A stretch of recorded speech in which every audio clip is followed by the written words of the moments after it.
fact, the camera that Christopher Nolan shot The Odyssey movie on is named after Jeff Keighley's father. Which is because crazy. Because Jeff Keighley's dad was one of the people who developed IMAX technology. So I don't know how much more of a Nepo baby you could possibly be when like your name is on the IMAX camera.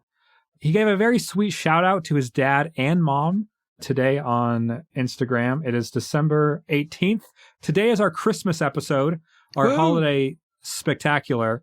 So how this is going to go is we're going to go through regular what we've been playing this week, and then we're going to do our Christmas gifts, which have been bought and received prior to recording. And then we are Bought? Just bought. Just okay. bought. No. And then Bought. we're going to the Game of the Year awards happened about a week ago. And so we're going to do some reaction to that. And then we're going to go through our own GOTYs, our own personal Game of the Years. They do not have to be from this year, just games that you've played this year. There are 4 of us. We're each going to pick 3. And so those will be 12 games that we want to highlight that we've played this year. And we'll do that in kind of a round robin. Yeah, the 12 games of Christmas. That's the episode title. It's the 12 games of Christmas. That's very good. That's very the good, episode Katie. title. So Amazing. So we're going to and we're all here. This is a very rare episode for us. Woo! Everyone is here. That's So true. my name's Dempsey, and then we have Brett, and we have Katie, Hi. and then we have Seth. Hi.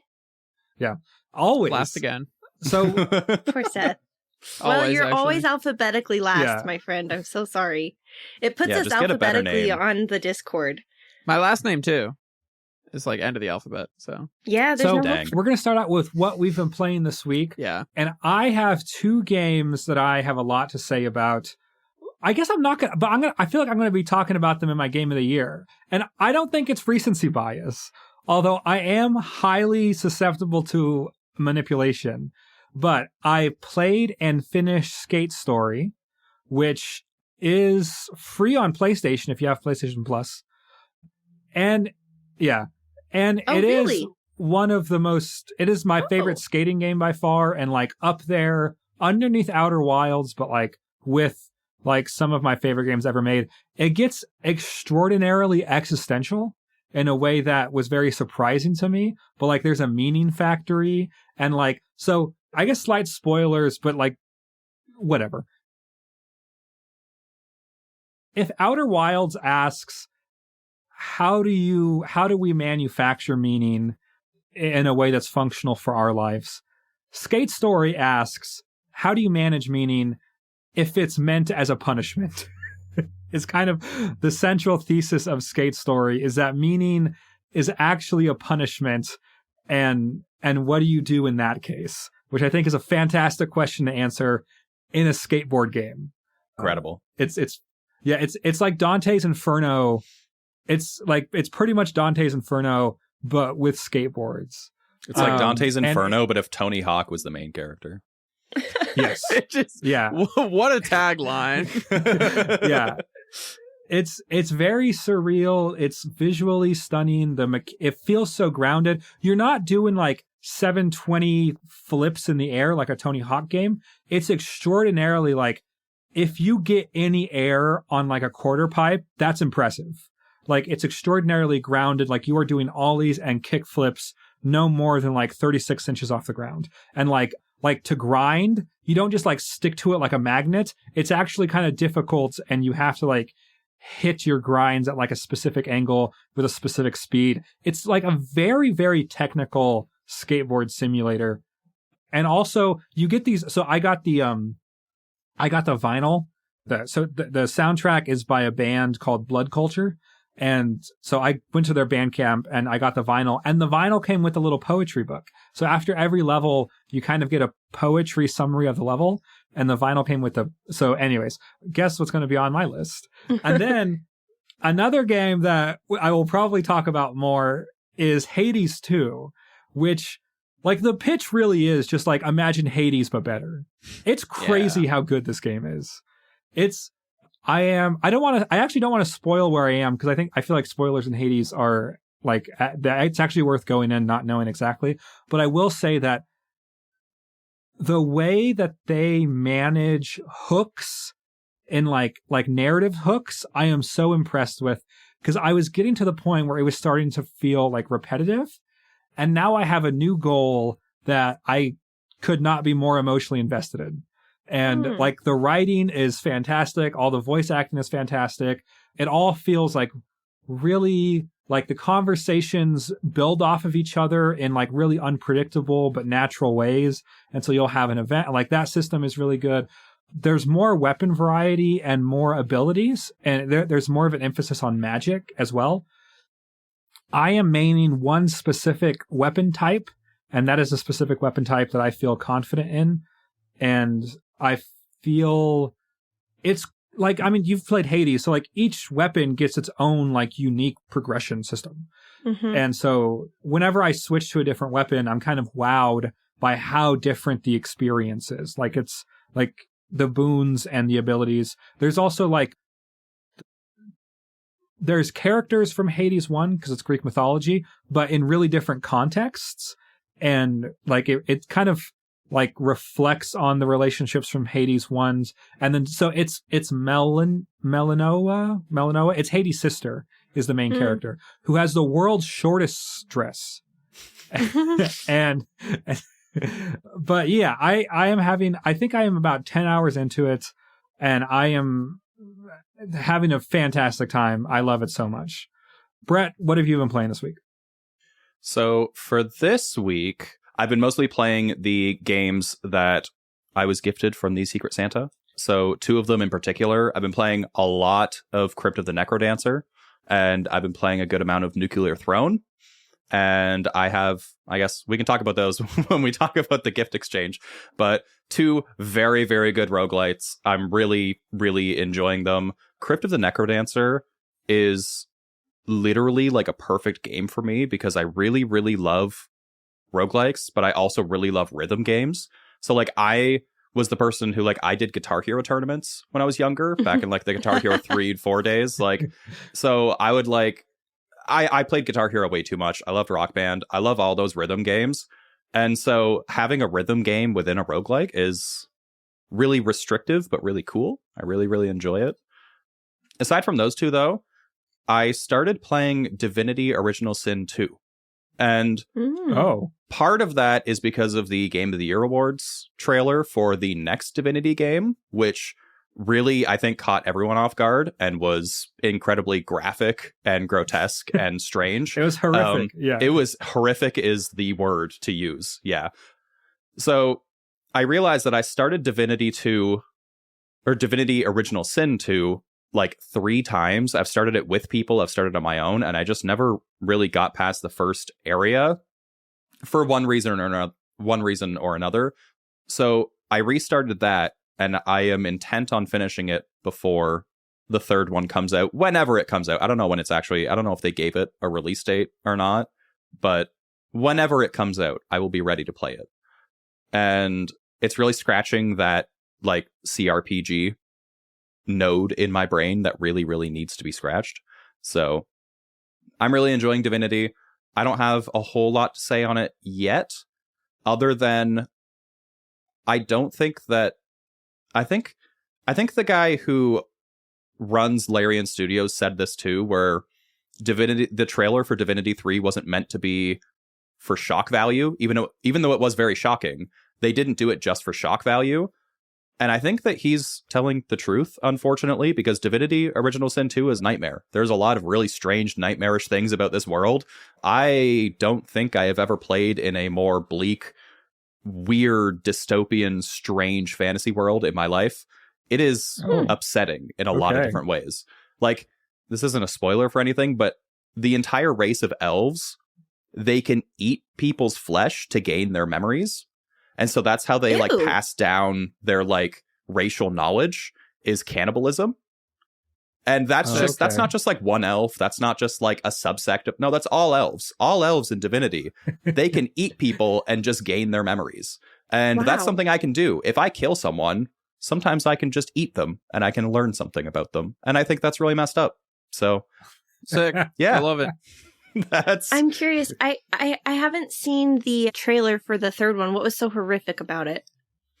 there was a lot of blood, violence. They burned a man alive, and you basically just watch a man burn alive while he's just screaming horrifically. And there are like people fornicating on the street while children are running around throwing flowers everywhere. And then he like explodes into like a burst of God, I don't know what, demonic energy. I don't even know what to say about that. And then it kills everyone. Okay. It's messed up. God. Okay, cool. Okay. It's really messed up. That is, yep.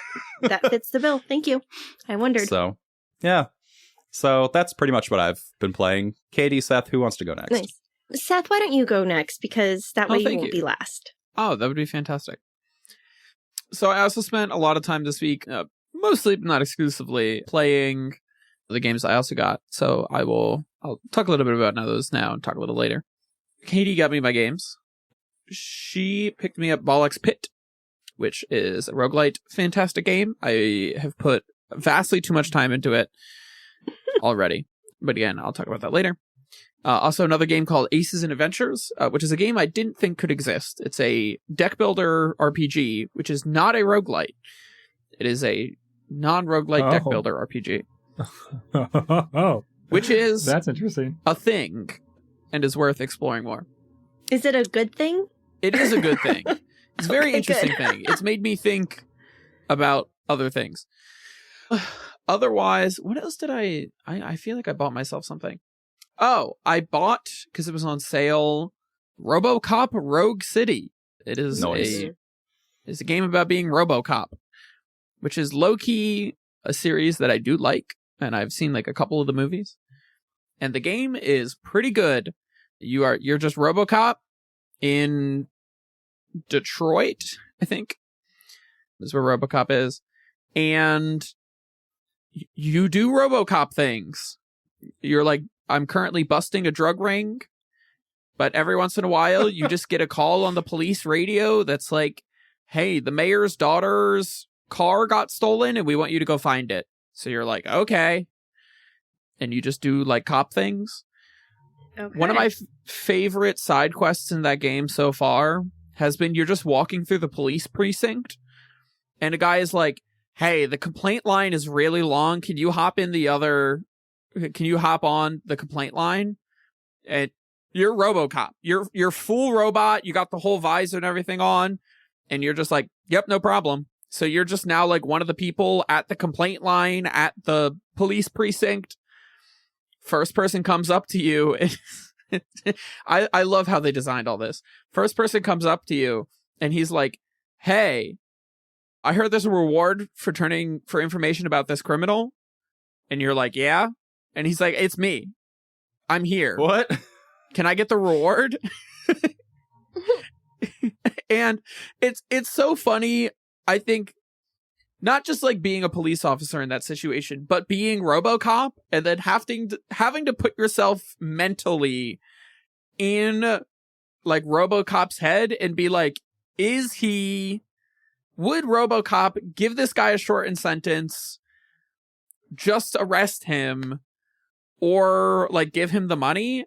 And the game sort of justifies it no matter which one you pick, which is also very funny.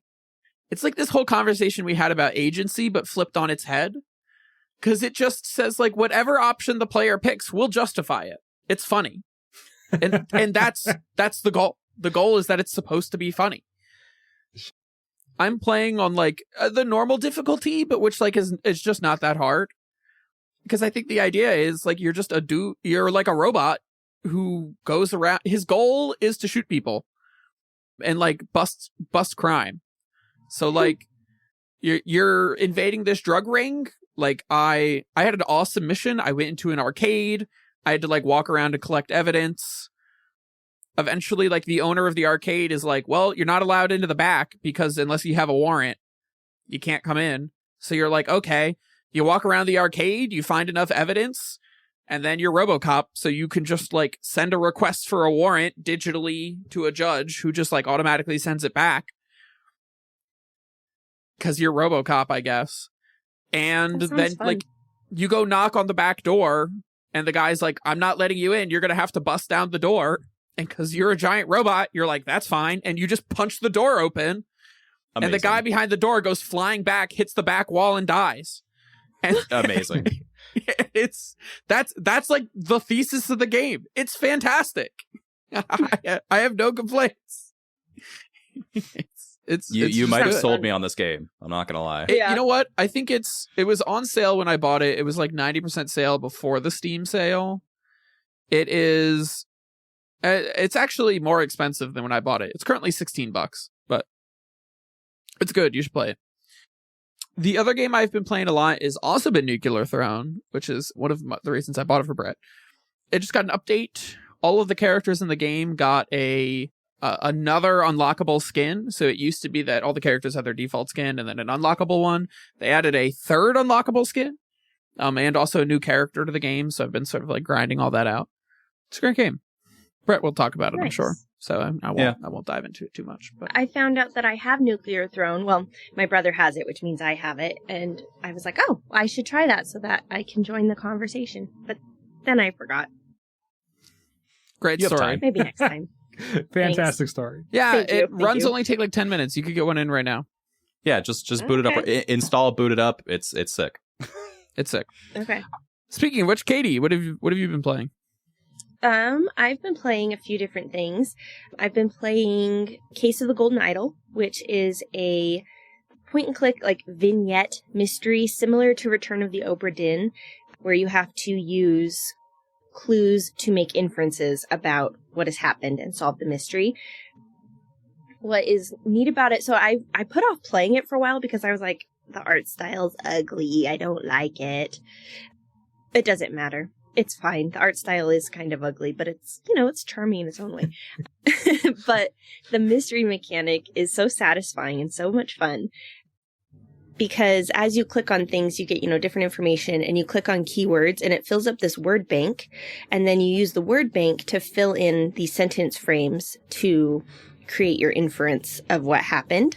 So like, it'll be like a sentence frame of like somebody's name went to the something and killed the somebody with the something. And you have to like click on all the clues and figure out where all of the word tiles go. And some of them are used and some of them are not.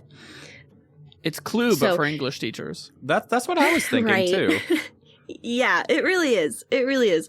And there's been a couple of times where I'm like, this is stupid. I can't figure this out. And it's not because I'm wrong. And then I figure it out and I'm like, oh, it is. It is because I'm wrong. Okay. That does make sense. Okay. So I've found the puzzles to be challenging, but fair and not overly esoteric the way that sometimes puzzle games can be, where you're like, there are a finite number of life hours left and I can't keep beating my head against this. And it has a clue system, which I appreciate a mystery game that has a built-in clue system so that I can use the game resources when I get stuck rather than spoiling something for myself on accident by looking it up on the internet. So that one's been really fun. I've also been playing Far Cry Primal, which is free on the PlayStation. I love that game so much. It's really good. I like Far Cry. I've played 3 and 4.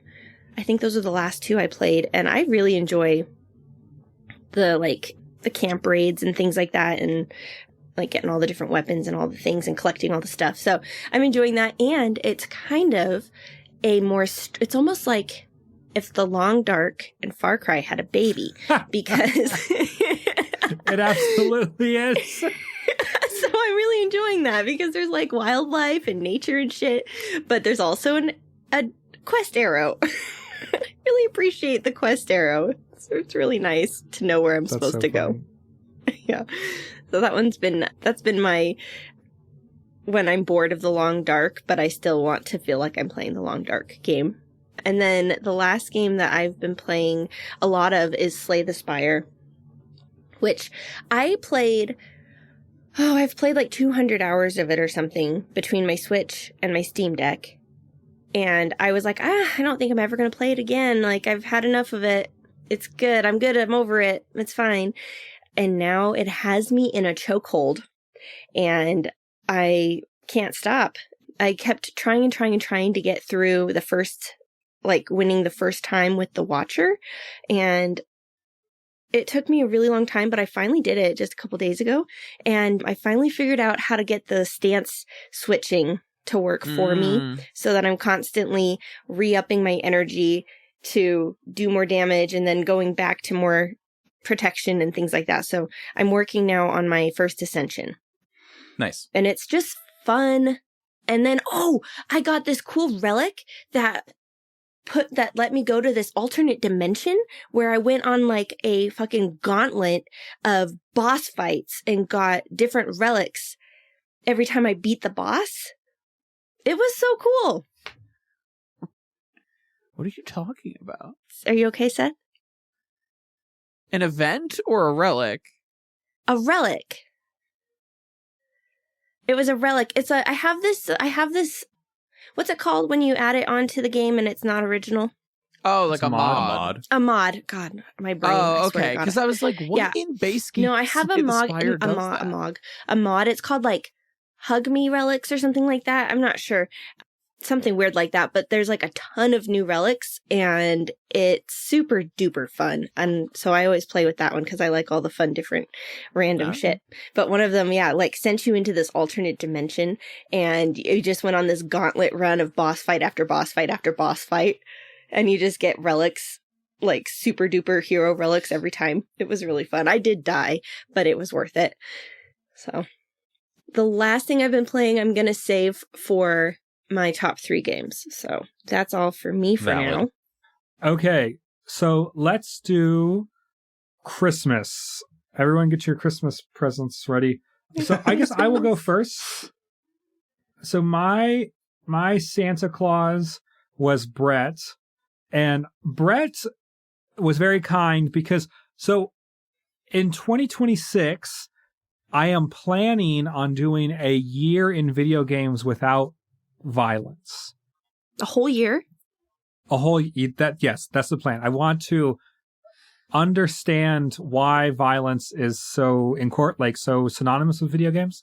And so I think by playing video games without violence, that'll give me some insight. And so that is a stated goal, is to play and we'll talk more about that later. But long story short, so Brett tried to get me games that I could play. So I have not played anything Brett has got me because I'm trying to play all my violent games that I cannot play once January hits. So Brett got me the Cub, which looks like a child who thinks he's a dog.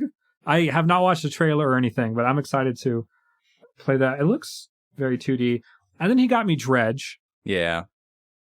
And Dredge, it's a fishing game, but there's no like combat in it. And I'm going to say fishing is a non-violent activity. I think you can take a 5-year-old fishing and you wouldn't say that you took that fish.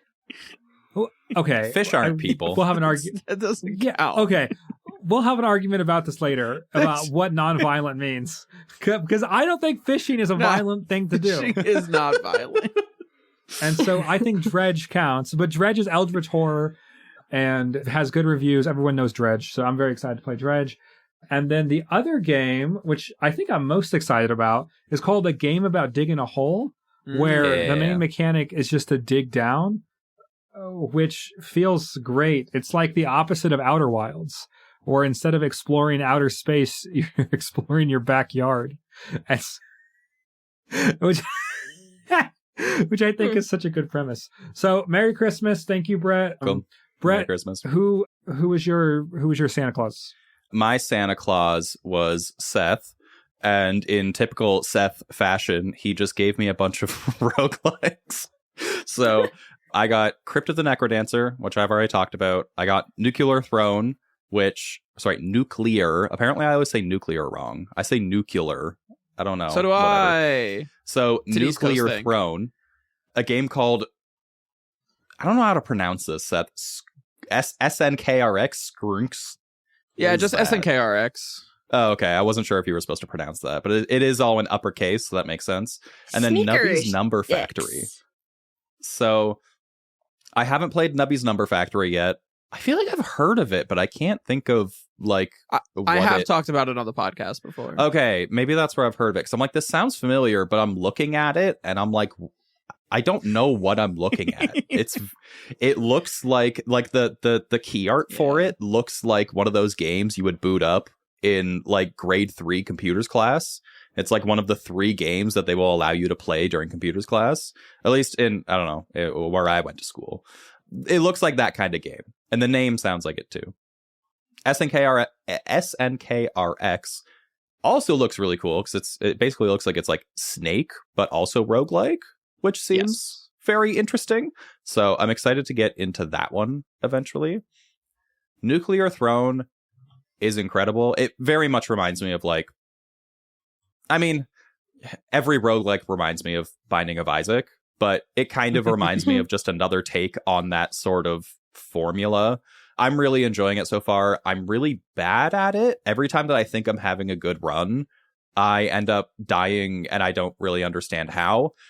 I haven't really gotten a grasp on all the upgrades and what's the best.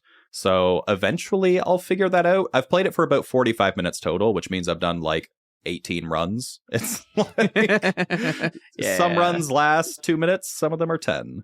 But I'm really enjoying it. I think the artwork is really fun. It's a good like pixel art game.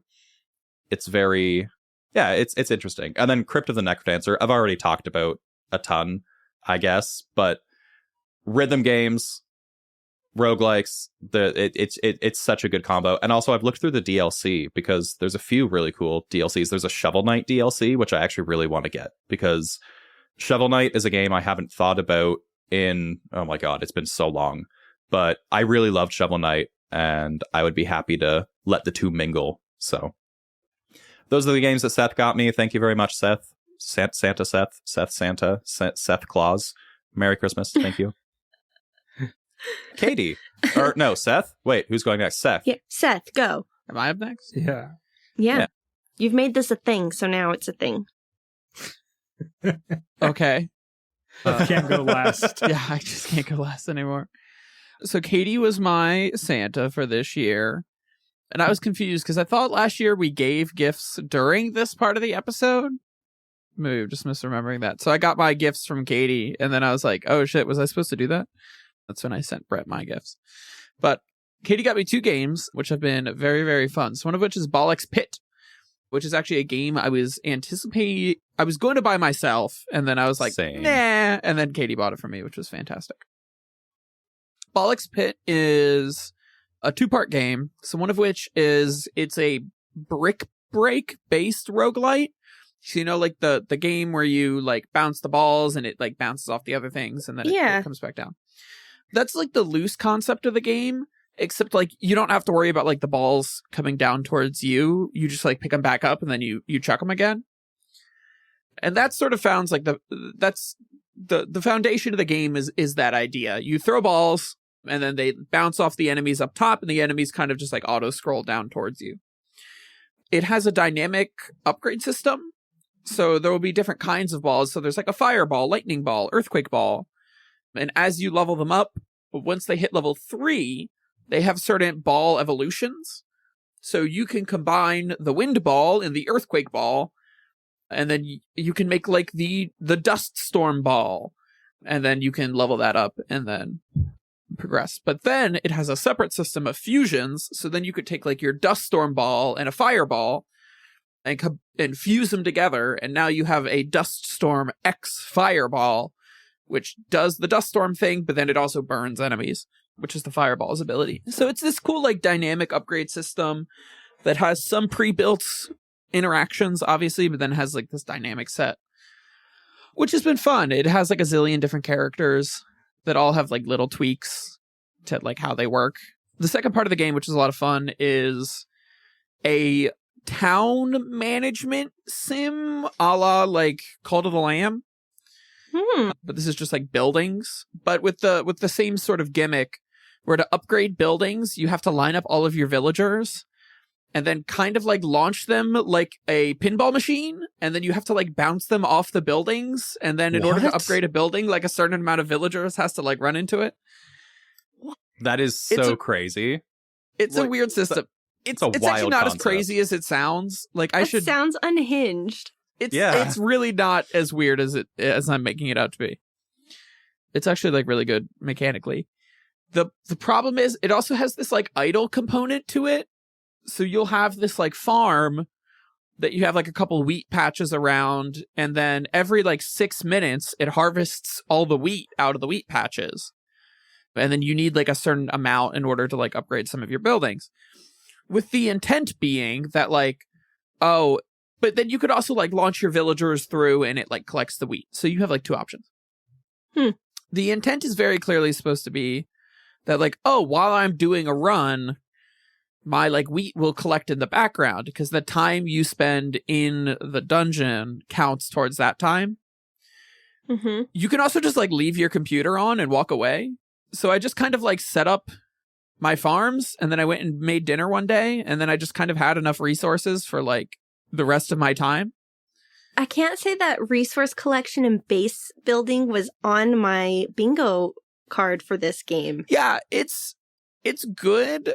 The problem is I've kind of now like solved it because I have all these like farms set up, and then there's like a gold mine that if you run your villagers into just like generates cash. So I just put like 8 of them in a line, and I just bounce all the villagers between them, and then they just generate a zillion things of cash. So like It's Brick Breaker meets Farmville is what I'm saying. What I'm doing. Essentially That's that's like the crazy. second part of the game. Okay. That's my overly long-winded explanation to be like, I really enjoyed this game, and I think I've solved it, but I need to like go back and just now like unlock all the characters and everything. It's fun. Cool. I definitely be spending more time in it. More interesting is the other game that Katie got me, which I think she just kind of got on a whim because I think it was probably like $2 or something.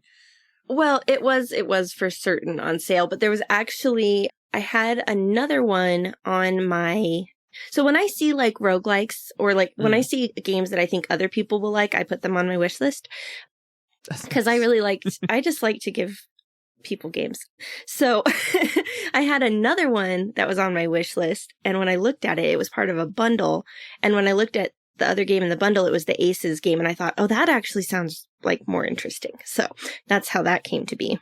Yeah. So this game is called Aces and Adventures.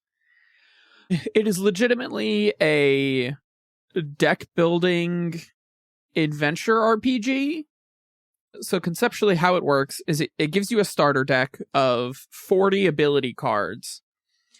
And you have that deck, and then you also have just like a normal deck of cards. And so stylistically what it does is it's sort of like a choose your own adventure game where it'll present you different cards, which are the story that's happening. And then like the narrator will like read the card, and then it'll be like, oh, you come across a pilgrim in your travels, and then that'll initiate a combat where you have to draw cards just from like a standard deck of cards, but then like the different poker hands result in like different power, that like different amounts of damage you can do. So like a solo card is 1, a pair is 2, 3 of a kind, full house, like are worth more and more points. And then like your opponent will also just like draw cards from like a standard playing deck in order to defend or attack. And then your deck building that you're making is all of the like abilities that you also get. And you draw an ability, I don't know, like every turn or something, or every other turn. I haven't really kept track, but it's good. It legitimately is not it is not a roguelite, despite the fact that it has the tag on Steam. Because it is a narrative game. Like you do the first adventure, which unlocks like the second adventure, and then like you could do the second adventure, which unlocks the third adventure. And it's not randomized. It's the same story every time. It's the same order every time. Again, it is literally like you're reading like a choose your own adventure book. Like you could choose path A or path B, but it's the result of choosing path A will give you the same combat encounter every time. There's randomization in like how the enemies attack just due to the random nature of a deck of cards. But it's a lot of fun. It's made me think about like how I would want to put my deck together. It has this like pack system so that you can like unlock more cards side to your deck. It actually kind of surprises me that this is not like a real life product. Like I'm imagining a like choose your own adventure book that also comes with like the cards for the enemies so that you could like a solo deck builder RPG. That's also So like a there is choose your own adventure actually- thing. There actually is a game like that I have, and I'll have to look up what it's called. I forget, but it's basically, it's like it's more randomized because you do shuffle the deck, and so then like the story elements can be different. Sure. But it has like an app on your phone That's cool. that you run through the story with, and then as you draw cards and stuff, you run into different encounters and things like that. That's fun. I think it's called Expedition. I think that's what it's called. But yeah, that sounds really fun. What? Nothing. We're gonna be talking about Expedition soon. Yeah, I heard Expedition, and I'm just like, oh, Expedition toi toi. No. Anyways. No. Other No, Expedition. Yeah. So it's a really good game. It's actually something I've been looking for a long time. A sort of like RPG style game that is not a roguelite, but is also a deck builder. And definitely there's a lot of card games that have tried this before. Like Magic the Gathering Wishes, it could essentially do something like this. Hearthstone solo mode is very loosely like this. The Yu-Gi-Oh solo mode is very loosely like this. But none of them are as fully like fleshed out of an idea as Adventure Ace is. So I've already put a couple hours into that game. Like I'm excited to put a lot more time into it, but I've definitely already got my money out, and I'm already only on like the third adventure. So awesome. I think it's crazy how there are so many random little games that you try like on a whim, and then it turns out to be the best thing ever. You're just like, this is great. Yeah. That has That's how definitely I been felt me this about- week between like RoboCop, Adventure Races. I mean, I knew Ball Right. Pet was going to be good, but like I've just played a lot of bangers this week. Yeah. That's what happened to me with Stacklands. Have you played that one? It's like a card placement base builder. I didn't really And I like was like, I Stacklands, but Oh, did you Whoops. not? Oh, I really liked it. And it was like, I was like, I don't even know what this is. And then I was like, 30 hours later. I should probably go back to it, but Well, cool. Well, Merry Christmas. I'm glad that you're liking them. thank you. Yeah. My Secret Santa was Dempsey, and Dempsey got me The Root Trees Are Dead, which is awesome because that's been on my wish list for a long time. So I was really excited to get that. And from what I know of it, because I haven't played it yet, but what I know of it is it's set in the late 90s, and this wealthy family die in like a plane accident or something, and you have to use the old school internet to try to figure out who the blood relatives are who are going to inherit this wealthy family's estate. And it kind of sounds like Her Story, where in Her Story, you're using a Google search on a term search on a terminal back in the 90s to piece together this mystery from a police file. And on this one, you're using the old school internet to try to hunt down, actual blood relatives of this family. And I can't wait to play it. I'm going to play it with my mom and dad over Christmas. I'm super, super excited for that. So good call, Dempsey. Yay! Merry Christmas. Thank you. Okay. So before we get into our personal GOTYs, we want to give some short reactions to the Game of the Year awards because we have not got to talk about those yet. Expedition 33 won 9 out of the 11 awards that it was nominated for. It was so funny that they opened up with like a musical, like the main theme musical for Expedition 33 at the beginning of the show. And so it just felt like an Expedition 33 celebration. Well, and then also every time they won an award, they played the exact same song from Expedition 33. I'm like, come on, there's like 18 songs in this game. Like, play another one. I don't want to hear the same 30 win a seconds. soundtrack The award, composers like- over here like, I'm here too. Yeah, it won for best soundtrack. And at the beginning, it felt very masturbatory because like at the beginning, the composer did a guitar solo Yes. to open up the awards. Which was pretty sick, I will say. It was sick. it was sick. So the Divinity Original Sin trailer was awesome. I'm excited for that Shepherd game with the dogs and the sheep. Me too. Laura Croft is coming back. I feel like Katie should know that. Katie, I you know didn't about that, know right? that. That's great. Yeah. They're Laura Croft, rebooting so they're like the Atlantis one from like the PS1, and then they're The making first an one. entirely new one. Yeah. Oh, interesting. Yeah. Yeah. So they're supposed to be out 2026 and 2027. So Sweet. next year we'll get the remake, and then the year after that we'll get a new story. For people who like Star Wars, there was the KOTOR Fate of the Old Republic. Oh, yeah. That the fact that they put that in the first like 10 minutes of the show, I'm just like, nothing else matters. Like, you gave me like a successor to KOTOR. I'm like, come on, it's my favorite game. I'm like, the rest of the Game Awards, it doesn't matter what happens because nothing's going to be as good as that. And then they brought out like Total War Warhammer 40K, and I'm just like, okay, that's pretty close. Like, it's pretty sweet. And then Star Wars Galactic Racer as well. It's basically just like Star Wars Pod Racer from way back in the day, just made again. And it's just, oh my God. I'm over the moon. It's made by Pod Racer. Okay, I know. It's made by the Need for Speed people. That's pretty cool. sick. Yeah. So, and then that what was he like? It was like a mascot platformer, but like a meta mascot platformer. Bradley the Badger. Yeah, Bradley the Badger, where you go through different parodies of AAA games. Like, it was like a parody of Bloodborne, a parody of Last of Us, Cyberpunk, and then like for your tools, you have like dev tools as like your upgrades and things like that. And so instead of getting like in-universe powers, you get like you're aware you're in a video game, and so you get development tools as your power set on this 3D platform. It's honestly like a new age, like Conker's Bad Fur Day, kind of in that meta sort of way.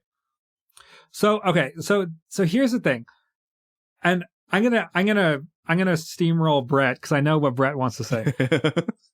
Hollow Knight sold. Okay, so if you Google how much Hollow Knight sold 15 million copies. That's what the estimate is, or that's what Team Cherry's, and that's August, and they've sold more since then. And so, if you go up and look at what the estimate gross and net that Hollow Knight has made, it is between the highest I've seen is $300 million, and the lowest I've seen, and that's gross, the lowest net I've seen, so like after they pay Steam and taxes and everything, is $80 million is the insane. lowest net that Wow. I've seen. And so I do think that if you're not going to call Clara Obscura Expedition 33 an indie game, because Clara Obscura's budget was $10 million. That has been confirmed. And so I do think that the problem with calling, like, I think that there's just no good way to categorize what an indie game is. I do think there is. Oh, tell us, Brett. Okay, so How do you think? Here's my thing, because I had this exact same argument with my buddy. This was like I think it was 2 weeks before the Game Awards, or 3 weeks. They announced all of the Game of the Year candidates. I don't know if so they announced everything, and we were in the car talking, and we had this exact conversation, because I've been saying all year I don't think Sandfall Interactive is an indie studio. I do not believe they're an indie studio. And that is because they have 3 or 4, I think it's 3 ex-Ubisoft employees who have worked on AAA games. Like, so they have that. They have all the network connections that come with that. And then they have a budget of $10 million. They were able to outsource the game to up to and probably over 400 different people for various different things. Like, their reach for this game, for making Expedition 33, is insane. And it felt like a very cinematic AAA experience. Like, genuinely, if you told me that this game had an $80 million budget, I would 110% believe you. Sure. That being said, I think that Silksong is in a weird place because of how well Hollow Knight did. And it's the same argument that you can make for like Hades 1 and 2. Do you call Hades 1 an indie game? I don't think so, just because that studio's been around for quite a while, making games before Hades. But then with Hollow Knight, the first one, definitely an indie game. Don't think anyone's going to contest that. You can contest whether or not Silksong was an indie game just based on how much money they made and how the studio, how much the studio made off of just Hollow Knight. I disagree, because it's still like the same 3 guys who made it. They outsourced to different people, obviously, for like the soundtrack, for different art, for a lot of different things, but they didn't expand their budget necessarily. You know what I mean? Like, they didn't go, okay, we made $80 million we made $100 million from Hollow Knight over the decade that it's launched, whatever. Okay, the next game is going to have $100 million budget. like they still made it within their own means, and I think that says enough. Hang on, I have something. So isn't it the way that you decide, like determining if something is indie, it literally means it's independent, which means it doesn't have like a corporate overlord? Yep. So in that case, are like a bunch of investors that they're beholden to, right? Yeah, but that would make like Cyberpunk an indie game, like Cyberpunk 2077. And that is exactly my argument: is that like just because they are an independent studio does not mean that they are making indie games. Because The Witcher 3 is not an indie game; it is made by an independent studio, but it is not an indie game. Larian, at what point the people who are like making Divinity and Baldur's Gate 3. But okay, so like Larian's an independent studio. Is Baldur's Gate 3 an indie game? No, God, no. So they're independent because they aren't publicly traded. Yeah, is that so all? It's like there actually is a So that there actually is a technical definition for that. Is that like Larian? You like the public cannot buy stock in Larian. The public can buy stock in Ubisoft and Microsoft and Sony. Like Ubisoft and Microsoft and Sony. Is it more so that when we think of indie games and games that we think should win those indie awards, we mean poor small teams that made really good shit anyway? Is that what we mean? I think that the size of the studio and the work that went into it, I think really, like, I think Expedition 33 should change the landscape as to what we define as an indie game. Because if you're releasing, like, you know, I'm not saying that indie games can't be on par with AAA games. Like, that's by and far the statement I'm trying to make. I'm just saying that if you are coming, like, if the guy who made, I don't know, what's a really big game? If the guy who created Halo decided, I'm going to make an independent studio by myself, it's me and my other two buddies, we're going to make a game in our garage, but I've been in the industry for 20, 30 plus years. Like, I've been in the industry for this long. I have this many contacts. I have this many people who are willing to work with me. I can network my way into making a AAA game on a $5 million budget. You know what I mean? Like, I think that who is making the game says a lot about what is and is not an indie game. For instance, I think that Blueprints got robbed of debut indie game, and I will die on this hill. I do not think that they should have won debut, and that's because, like, I don't know, that I could say a lot on this. We don't have the most time in the world, but like, there are, like, the guy who made Megabonk dropped out of the debut indie game because he's like, no, I've made games before. I've released games. Like, this isn't my first game. I don't deserve this, even though it's the first game under that title. Where, I mean, same with Expedition 33. The people who founded the studio are all people who have, in one way or another, released a game in the past with fucking Ubisoft. Sorry, you're not an indie studio. You're a bunch of ex-AAA devs who got together and made a masterpiece. It is my game of the year. I will put that out there. I think it is one of the most important games of the decade. I love this game to death. It does not deserve to be put in the same conversation as other indie games. That is my hard opinion. I do think, like, putting it, like, comparing it to Blueprints does seem insane. Right? Like, that does, or like to Megabonk, or to like the Ball other X games Pit that are in there are Absalom, Ball X Pit, Blueprints, Hades 2, and Silksong. Most of those other games feel like indie games. One of these things is not like the other. Yeah. So that's all I'm going to say about that, because I could talk about that for an entire episode, but that's my hot take. So email in. Do you think Claire Obscura should have won indie game or not? Okay, and with that, we've talked about the least important Game of the Year awards. Now the more important Game of the Year awards. So Brett is worried that he is not going to have enough games. So we're going to let Brett go first, and then we can go in alphabetical order. So it'll be Brett, me, Katie, and then Seth will be last. So basically, the premise is that we're all going to name three our three top Game of the Years. So we're going to end up, but we're going to do round robin, and we're not doing any repeats. So no repeats is a big thing. And so I did make up a list. I made a list of games I've played this year. And this is not limited to games that came out at all. This is not limited to games that came out this year either. This is just our personal top games of this year. Yes. So you know what, Dempsey? I'm going to do you solid. I'm not going to choose what you think I'm going to choose. So for number Okay. 1 or number 12, I don't know, whatever. My first Sure. one, I'm going to say Hollow Knight Silksong. I think Okay. my like GOTY contending for this year is Silksong, and maybe that's just out of spite. Seth felt robbed immediately. Sorry, Seth. Sorry, Okay.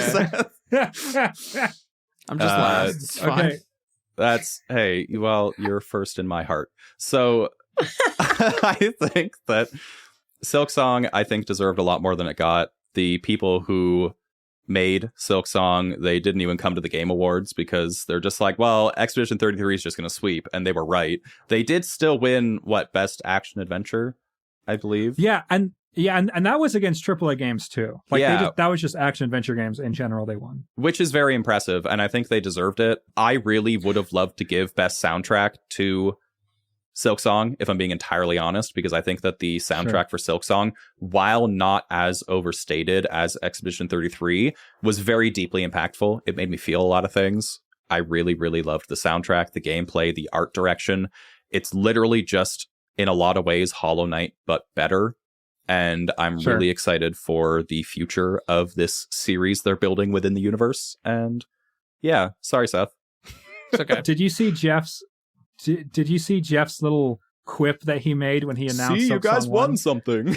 Yeah, it was like, you guys won something, which feels so patronizing for like the most successful like independent developers ever. Yeah, for real. Like it was just like I think it's a funny thing, and like he has a relationship with them, and like they announced the game at his summer showcase, so like I'm sure the vibes were good, but it was just like the funniest thing ever. He was like, "See, you guys won something." Anyway, All right. Seth, do you want to talk about? No, I'm going last. It's fine. You can still talk about. Okay, whatever. All right. So for number 11, I'm gonna keep track of these. I'm gonna put Wanderstop on this list. So these are not in order now that we already have Silksong out of the way. This is not an in order list. These are just 12 of our favorite games. I think Wanderstop was up for one GOTY, Games for Impact, which is a really nebulous, weird category. I don't think Wanderstop should have been at the Game Awards. I think that it just is not that kind of game. I think Wanderstop dealt with the issue of self-hatred in a way that is like more beautiful and specific and heart-wrenching than I've experienced in like books or movies. Like I think, oh my God, what's his name? You know, the Stanley Parable guy, the Davy Wren or whatever his last name is. Yeah, something like that. Like I think Resden, is that his last name? I think so. Reedon? Okay. Resden? I don't know. Reedon, yeah, something like that. I think him as a writer, I think he is one of the best fictional writers, like in like people that I consider impactful fictional writers. I think he's up there. I think Wanderstop used the mechanics, like very, very gentle mechanics to talk about really rough psychological pain that people can go through. I think the things that he left open and like the lack, like really specific lack of closure, and like the idea that like you feel like if you can fix things, you can earn the right not to hate yourself as much. And so not having the closure means that you can't get over your self-hatred. Like taking that idea and like turning it into like a tea shop simulator, that's just one of the most fantastic things I've ever experienced. I cosplayed as Boro, the tea shop owner, Comic-Con this year.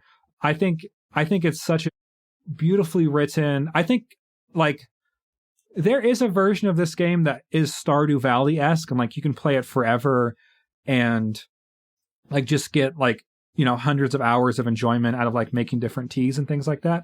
But I'm really glad that that's not what this game is. Like this game is like, you are here for a certain amount of time to tell a very specific story. And the fact that you find this comforting and you don't always have access to it, even though it's like, it's good and it's what you should be doing, but that doesn't mean that it gets to bring you purpose, is like a real, I just love everything about that game. So I think it's a very beautiful game. So my contribution is Wanderstop. Cool. I want to play that one. That one's on my list for sure. Mine, I've split mine up into 3 categories instead of like a tier list. So my favorite multiplayer game that I played this year is Peak. And I think that was nominated for something. It got like a golden joystick or something like that. And what I found out about Peak is that it was a game jam game. Oh, that's interesting. Yeah, it was a game jam game, and then they released it like 3 months later, and they've made $50 million from their game jam game. I was like, don't let your dreams be good dreams. Job, guys. Yeah, it's so much fun, though. My mom, my brother, and I are actually going to play it tonight. We've been playing a couple times a week, and what's fun about Peak is it's a climbing game that's not as scary and stressful as like Chained Together, which is a scary platforming game where you're trying to climb out of the depths of hell, but you're chained to people and you have to jump at the same time. It's very stressful. And you're very high up all the time. And so like my mom is super scared of heights and she couldn't play that one with us.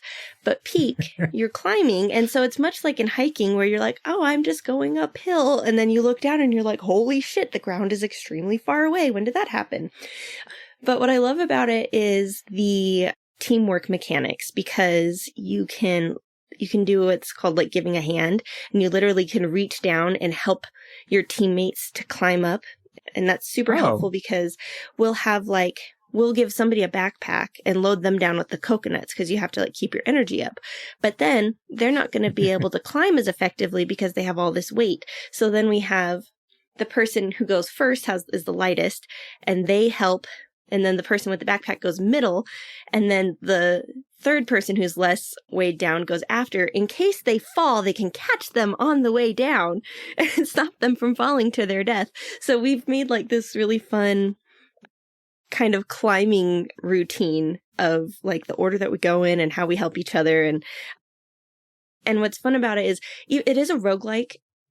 And it's a little bit annoying because unless you're going to play for like 3 hours, you're not going to beat it, because after each peak, you have to climb down and climb up another peak and then climb down and climb up another peak. And you go into these different environments. We've gotten to the 3rd environment, and I don't know if that's the last one or what, but my brother's got children, and I work early, so we never make it. But even though we only make it through like the first 2 levels every time, the island changes every day. So every day that we play, it's a new experience. And so we don't feel like we're not getting anywhere because we climb the new mountain every day. And so that's my top for multiplayer. It's just fun. It's silly. There's moments where you feel like absolute badasses, even though you are the most ridiculous Teletubby-like creatures. You're like, oh my God, I made the jump. Can you believe it? And you feel like this real sense of accomplishment when you make it to the top. So, all right, Seth. What? Your turn. I just need to say, I don't think Peak's a roguelite. Yeah, I was you don't confused think about so? that. No. No. Where's the dungeon? Because when you die, you start over. I think we need an entire episode on what a roguelike is. You can't save. You can't save. If you die, you start over. Okay. And you can't. Every arcade game ever is a roguelite then. Ghosts and Ghouls, that's a roguelite. Mario, that's a roguelite. You die, you have to start over when you die. No, you get more lives in Mario, smartass. Oh, sorry. And there's save points. I don't know what Mario game you're playing. Boot me up on Super Mario Bros. 3. I'm playing the SNES. Mario Bros. 3 is my favorite roguelike. See? All right, anyway. Everything's a roguelite. Everything's a roguelite now. Seth is silky. Oh, Seth is salty about Silk Song being stolen. Yeah, that's exactly what's happening. Don't take your ire out on me, mister. All right, well, guess what? I'm taking blueprints. Okay, that's fine. How dare you? I figured though. No, you please take it. Please take it. Nah, yeah. I mean, of course, I need to talk about blueprints. I know I talked about it a lot, like when it came out. But Blueprints, I think, really is like the synthesis of a game. Another one of those games I just didn't think could exist, which is like, how do we turn a roguelite a true roguelite? into a sort of puzzle game. I mean, Blueprints, we'll get back to that.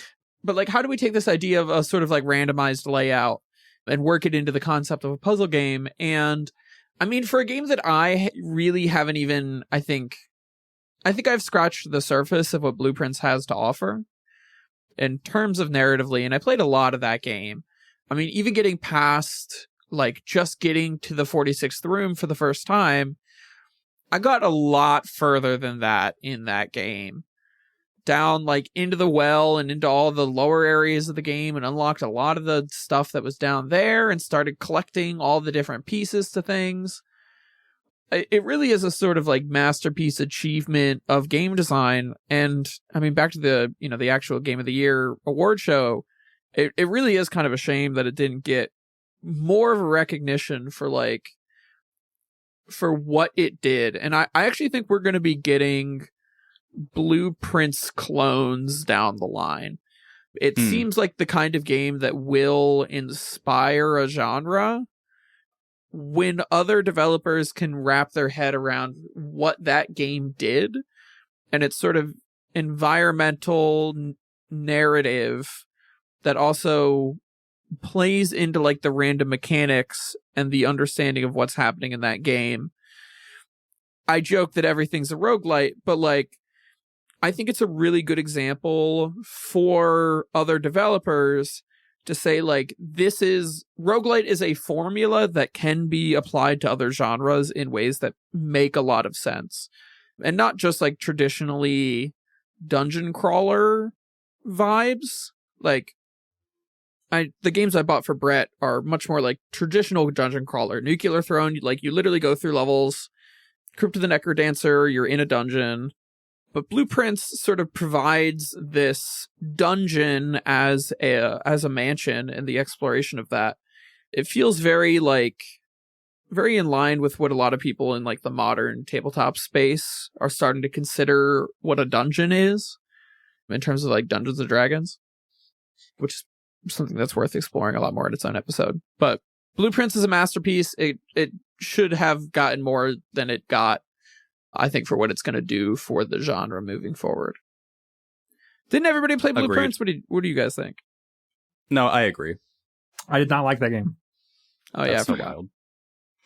No, I think I agree with pretty much everything you said. Well, I mean, I do agree with everything you said.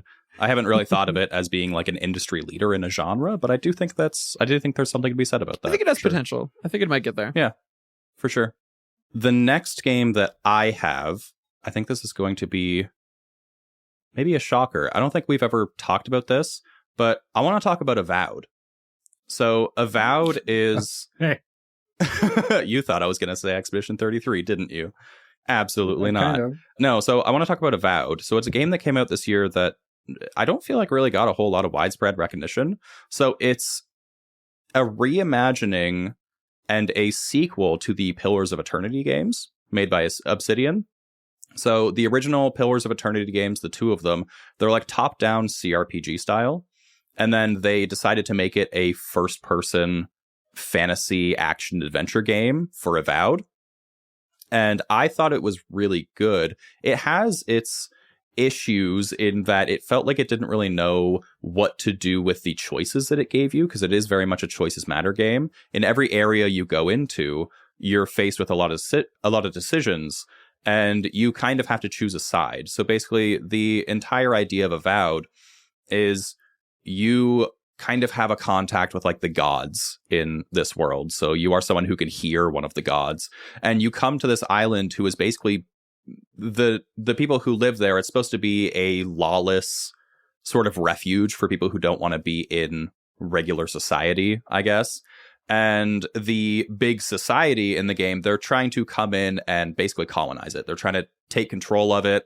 They're trying to implement the law. They're trying to make it theirs when they don't want to be part of this system. And you are there as an envoy for this big, I don't remember what the place is called, but you're there for the big bad who's trying to colonize. And you can choose whether or not you want to just be in line with them or side with the people that were already on the island, in that you can choose to basically just say no to the oppressive force that is coming down on them. And I thought that it was a very interesting narrative. I thought that it was executed very well. And I think that for a first-person fantasy RPG that does magic and guns and everything in between, I thought it was done really, really well. And I just feel like I've never heard anyone talk about it. I feel like it's like, I don't think any of you guys have played it. No, you played it before you joined the podcast. Yes. Yeah, that was a game that came out early. It came out around the same time as Expedition 33, I believe.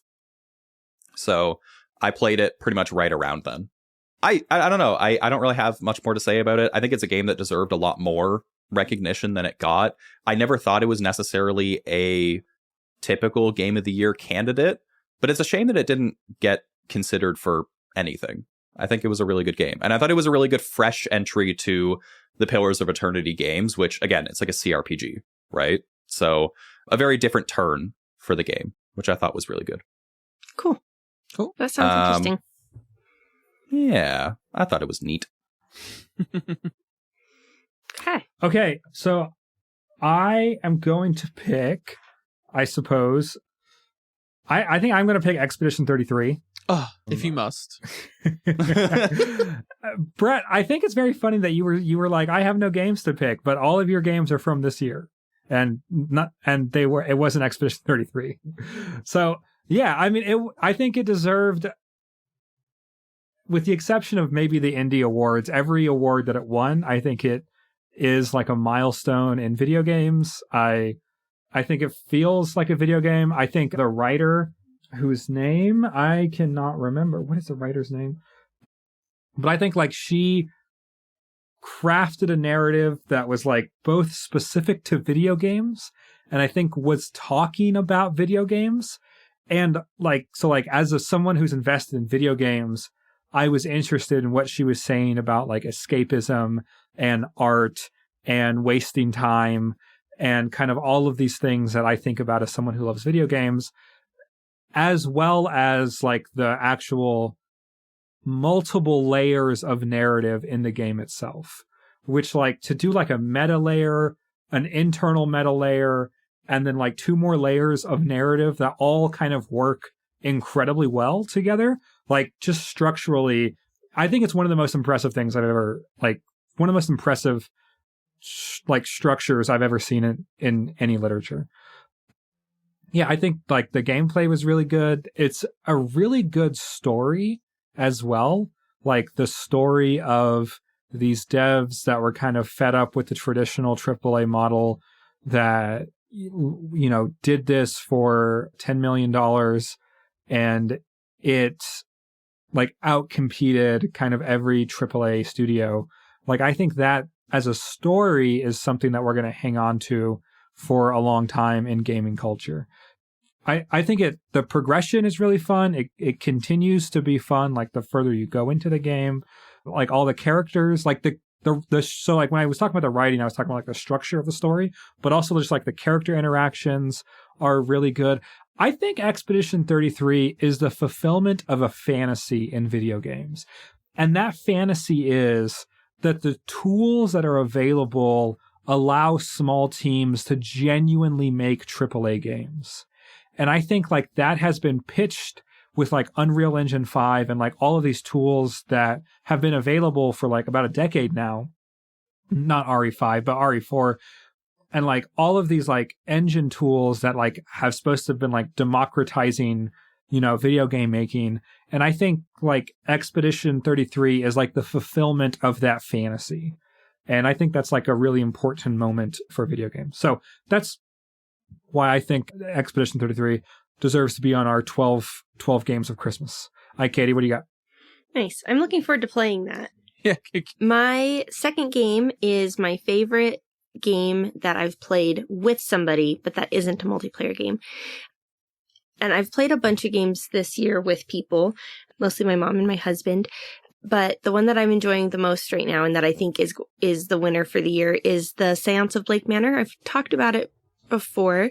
It's a mystery game set in Ireland in the 1800s, not very long after the Irish famine. And my husband and I are just having so much fun with it.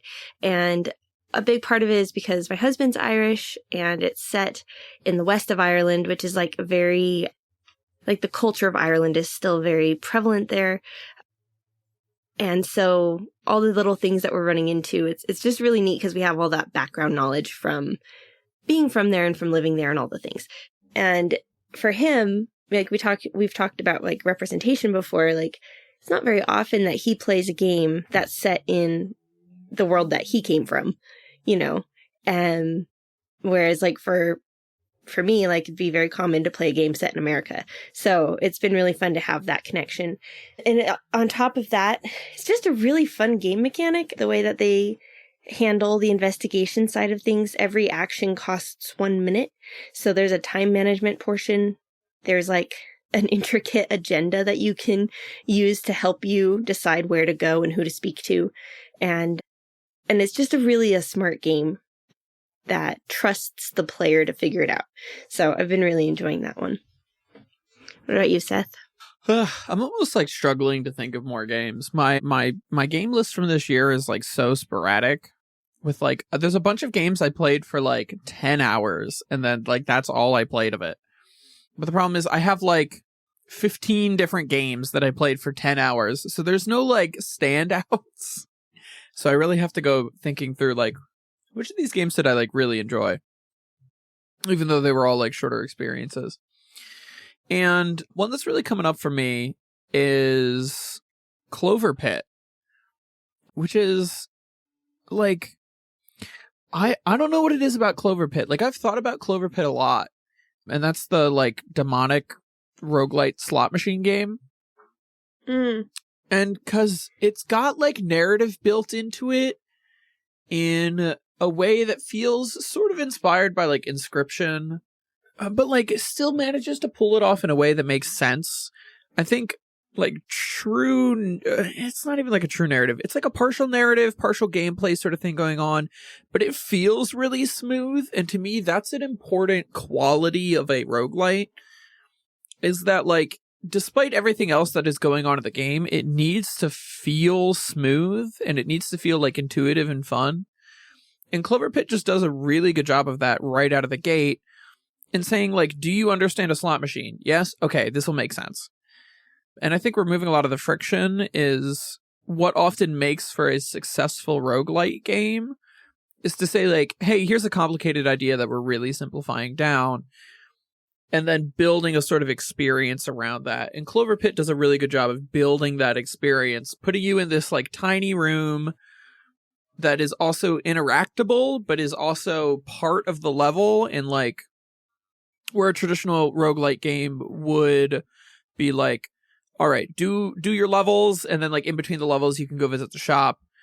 And you know, maybe that's like The Binding of Isaac, where you have to literally go like visit a shop room, or like Hades, where the shop is in between runs.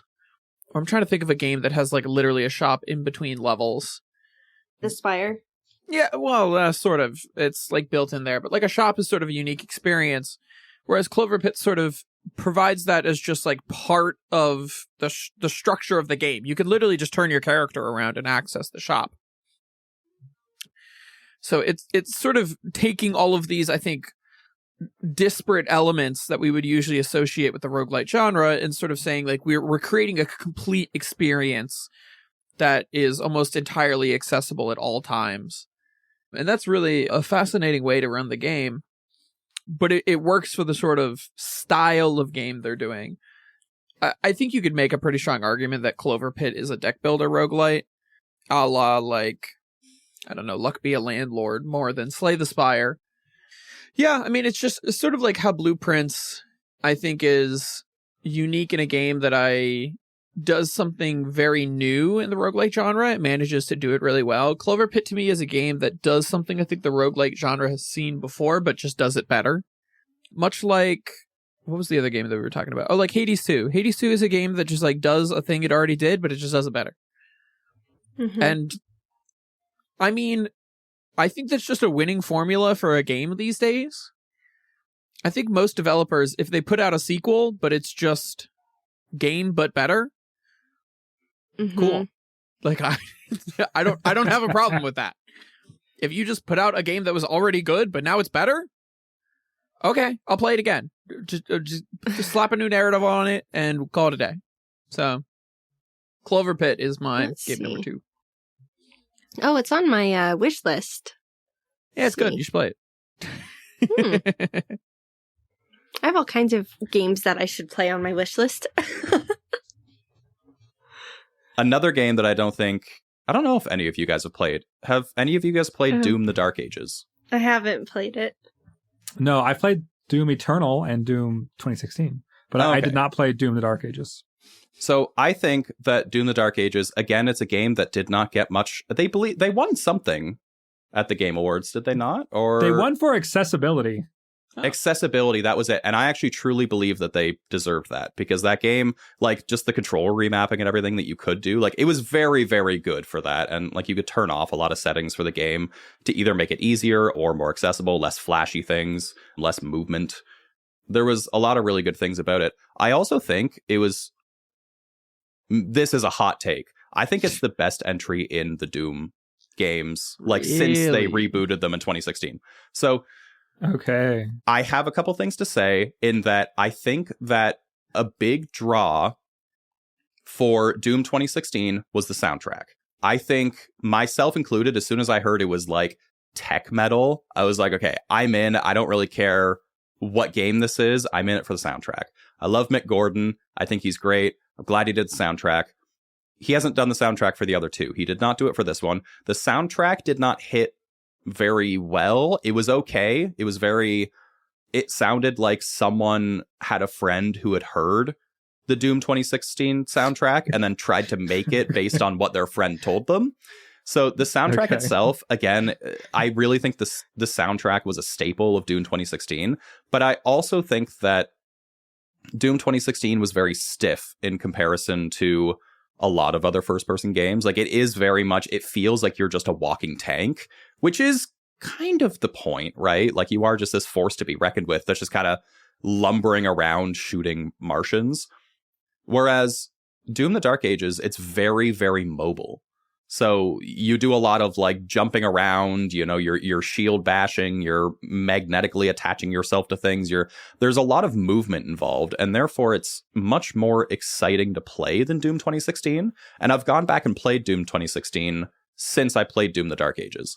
And I still hold the opinion that I do think it is the most polished version of Doom that exists currently. The setting is a little bit weird because it is like, you know, that they kind of add like a medieval vibe to it. It's very different, but I do think that just in terms of polish and in terms of gameplay, and the story was pretty good too. I really like the story. I really like the villain. It's very compelling. The Doom guy kind of shows a bit of emotion, which is kind of interesting. Not necessarily what I thought I would want from a Doom game, but it kind of gave me everything that I didn't know I really wanted from Doom 2016. And I think it is a very, very solid entry into that trilogy. And again, I think it's very much worth mentioning. And it is a shame that it didn't get mentioned more, because it wasn't up for action adventure. I think it should have been up for best action adventure. I truly think it should have been up there. Silk Song still deserved to win, but I do think that Doom the Dark Ages should have been up for more. But should have got the nod. Yeah, it should have at least gotten, you know, a passing, like, good job. But who's next? Okay, so for my last one, my last choice is going to be Skate Story. There is a couple of other ones that I've played this year that I was tempted to put on there, but Skate Story has changed the way that I feel like subjectivity and video games connect with each other. It is not the literal experience of skating, but it is how skating feels. And it is using aesthetics and music and sound design and all of these things to give like a non-literal representation of what movement on a skateboard feels like without making it too fantastical, which is a very odd thing to say because like you're in hell and whatever. But like in like Skate and Tony Hawk, you're like, you know, doing a half pipe and going up 3 stories and like doing like backflips and things like that. And this is like, this game is not about that. Like, you are like doing a kickflip and doing like combos of like ollies and like getting up on one pipe to grind and like dismounting very precisely. And like, so like the joy of like where you find joy in this process is still an open question in Skate Story.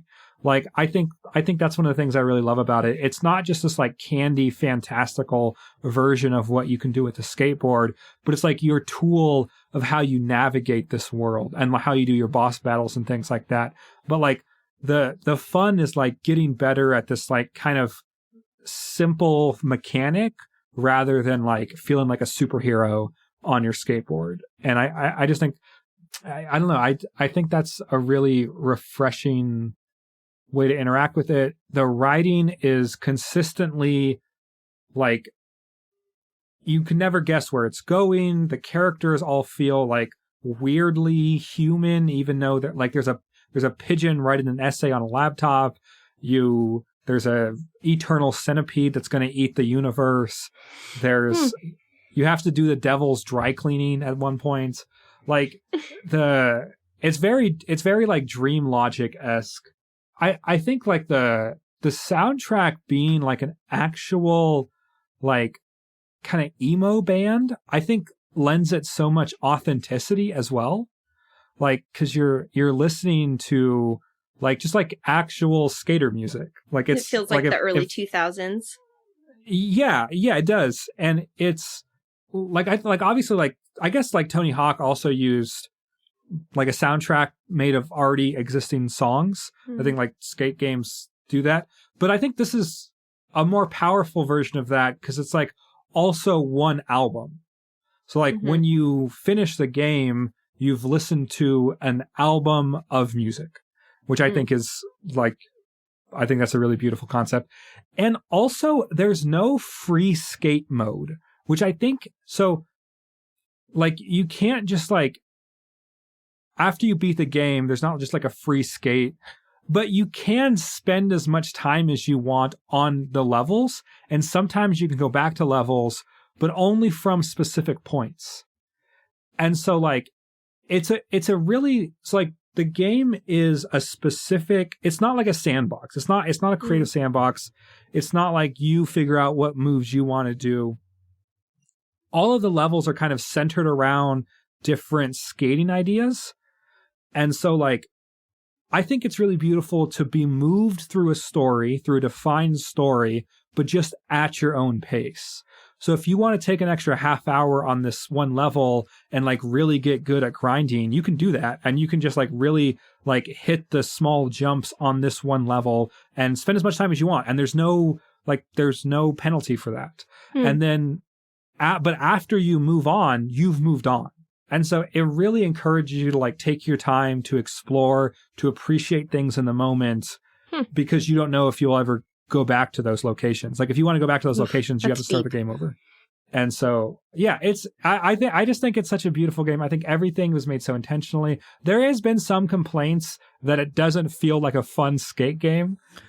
And I think if you think that Skate Story does not feel like a fun skate game, I do feel like you have misunderstood the point of this video game. Like, it's not Tony Hawk. It's not going to feel like skates. It's going to feel kind of clunky. It's going to feel like you really precise. Even like, it's so beautiful because like to build speed and manage your momentum, if you need to kill your speed really quickly, you don't just like drift, you drift and then you wobble because you're trying to dissipate the speed really fast. So just like when you're actually like taking a turn too fast or whatever, like you have to not only like drift like in Mario Kart, but like you have to manage like the instability that you introduce into your skateboard. And so there's a lot of times where you're like going fast and also your glass. So like everything feels so dangerous. You can control how much health you have as well. And I gave myself as little health as possible, which I think is the best. Which I think is the best way to play this game where like the smallest little bump and you shatter into a million pieces. Dempsey's like, a game's not fun unless I've made it miserable. I feel like this recontextualizes your whole experience with the game. Now we understand you've made it miserable for yourself because you desire meaning in your life and you need games to be difficult for you to find meaning in them. Yeah. Yeah. So if you're going to play Skate Story, I highly suggest going into the menu options. You can give yourself like up to 400% health or like down to like, I think it's like 25, like either 50 or 25% health. And I just suggest playing it on the lowest possible health. I think I'd play whatever the like regular setting. Like, you know, there's always like a setting where they're like, the setting the game was meant to be played on. That's the one I'm going to use. Yeah. Okay. Anyways, so that's my last one. Skate Stories is very good. Play it on. It runs great on Steam Deck. It looks beautiful on Steam Deck. It runs great on everything. So play it wherever you play video games. Cool. I am going to play it on PlayStation because I have a PlayStation. My last game is my number one, GOTY. I started playing it in July, and I have played almost 300 hours, and that game is RimWorld. I just love RimWorld. I don't know. When I look at my Steam like recap, it's like 40% of your playtime in 2025 was RimWorld, and I started playing it in July. So, yeah, I love it, and it's something about it. Like, I'm not good at it at all. Like, I'm really bad at anything requiring like spatial awareness, and like laying out maps and organizing things is not my strong suit. Very, very poor at that. But I just don't care. I just want to have as many villagers as possible, and I want them all to be really happy, and I want to have a massive farm full of llamas and fight off the raiders and eventually make it to space. That's my mission. Like, and it's just so much fun.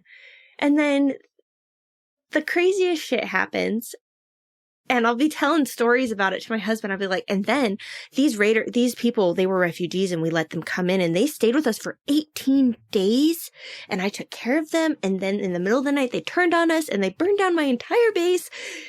And he's like, wow, that's really intense. And he's like, is there like cutscenes and stuff? And I'm like, no, it's a top-down 2D like base builder, but I have a lot of emotional investment. So yeah, I just love RimWorld. And if you can play it with like on Steam Deck without a mouse and keyboard, but that doesn't seem fun to me at all. And with my tendonitis, it's not a good idea. So I play mouse and keyboard, and it's the best, and it's my favorite game that I played this year. So I'm really going to end off, now that I'm at the end, I'm actually like capping this, which is crazy. And I'm going to cap it with a game that doesn't deserve to be on this list with all these other games. Because I feel like in the vein of games I've been talking about, which is like, I mean, Blueprints I feel like is revolutionary. I mean, we've got Expedition 33 on our list, which I also feel like is going to be like, give it like 3 years and every game is going to be Expedition 33. You know, I also said Clover Pit, which I think is just like another really tight experience. I want to wrap this up with Unfair Flips. Do you guys remember this game? I talked about it a while back. Yes. This is the game where you just flip a coin. You flip a coin, it has a 20% chance of landing on heads. If it lands on heads, you get money. If you get extra money for consecutive flips, and that is the entire thesis of the game. You can upgrade it so that it lands on heads more often. You can upgrade it so that you get more money on consecutive flips. And I think the highest you can get it is like a 60% chance of landing on heads. And the goal is to get to 10 heads in a row. And that's it. It is... It is a game. It is the, to me, it is the perfect synthesis of the kind of game that is around in 2025. Everything is there. It tells you straight up you have a 20% chance of hitting a heads, and you flip a coin, and goddamn, it's 20% chance, and a 20% chance of something happening. You're like, it's not that bad. It's 1 in 5, and then it feels like ass, and it feels better to click the button, and now it's a 25% chance, and now it's a 30% chance, and now it's a 35%, And every time you get an upgrade, you're like, it's only 5%. But then you're at 50%, and then you get like 4 heads in a row. And then you're like, holy cow, I've hit 4 heads in a row. I feel amazing. And then you hit 5 heads in a row, and you're like, this is the greatest thing that happened to me. And you hit 6, and your brain almost explodes. And then you hit like 7 and 8, and you're like, wow. So your game of the year is the embodiment of dopamine addiction? Yes. Okay. I am capping this off. I think as time goes on, Unfair Flips does what every game wants to do in its distilled simplest form. You flip a coin, and when it lands on heads, you feel good. And that's it. There's no roguelite mechanic, there's no like dating sim, there's no like big boss fight. You on a random chance, it makes you feel good. And if that's not what like society is and gaming is and our whole lives at this point, I don't know what else. I scroll through the apps that make me feel bad because I want to hit a coin flip that makes me feel good. And like, what That is else is dark. life in 2025? Am I looking at something that's even real or not? It's a coin flip. It's a 20% chance.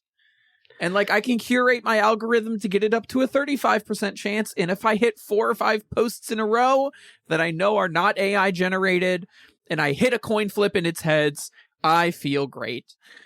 And that's boy. bad. And everything about this is bad and sucks. And this is not how society should work. I should not feel good because I hit 8 coin flips in a row.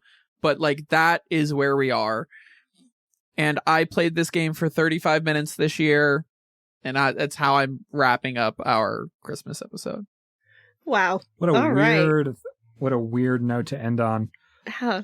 Okay, and with that, hopefully Seth put some jingles at the beginning of this to make it feel more festive. Me? If you want to tell us Brett. your GOTY, what I said, Brett. You said Seth. Oh, hopefully, yeah. Brett's the one that edits the episodes now. So, if you want to email us your GOTY, your game of the year, I am very proud of us. All of our games of the year 2025 came out in 2025, except RimWorld. Which came out in like 2014 or something. It came out 2018. So we almost have a current list. If you want to tell us your favorite game of the year, we'd love to send us an email, or you can hit us up on Instagram, TikTok, Threads, and YouTube. We're posting full episodes to YouTube. No video, just the same experience as your podcast app. Okay, It helps to leave a review, 5 stars, all the same thing that every other podcast people say. Okay. Thanks so much for listening. Have a Merry Christmas or Happy Holidays or whatever you're doing this winter season. And we will catch you next time. Bye. Merry Christmas. Bye. Bye.